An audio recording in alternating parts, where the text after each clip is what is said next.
இந்த mini vlog வந்து ஞாயிற்றுக்கிழமை காலையில் இருந்ததுங்க. காலையில் முந்தின நாள் சப்பாத்தி மாவு பிசைஞ்சு வச்சா கொஞ்சம் எக்ஸ்ட்ராவே பிசைஞ்சு வச்சுருவேன் நான் வந்து எப்போவுமே. அப்பப்போலாம் பிசைய மாட்டேன். ஒரு 2 நேரத்துக்கு சேர்த்து வர மாதிரி பிசைஞ்சு எடுத்து வச்சுருவேன். தேவைப்படுறப்ப போட்டு சாப்பிட்டுக்கலான்றக்காக பிசைஞ்சு எடுத்து ஃப்ரிட்ஜில் வச்சுட்டோம்னா அப்போ பூரி போடுறதுக்காக தான் அடுத்த நாள் காலையில் ரெடி பண்ணுறேன்.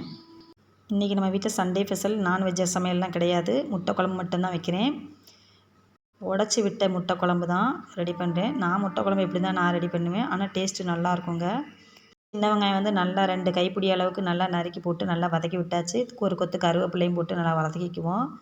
ஒரு 3 தக்காளி பேஸ்ட் பண்ணி அதையும் உள்ளே சேர்த்தாச்சு. தேவையான அளவு உப்பு போட்டு நல்லா கலந்து விட்டுருவோம்.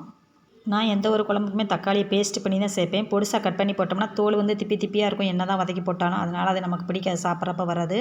மிக்சியில் சேர்த்து அடிச்சிட்டோம்னா குழம்பு திக்காகவும் இருக்கும். நமக்கு சாப்பிட்றப்ப தோல் திப்பி திப்பியாக வரவும் செய்யாது.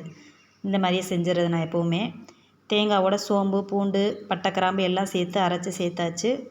முட்டை உடச்சி ஊற்றுனதான் வீடியோ எடுக்கலை. ஏன்னா ஒரு கையில் ஃபோனை வச்சுக்கிட்டு நம்ம முட்டை உடைக்க முடியாதுன்றதுனால தான் நான் அதை எடுத்துக்கல.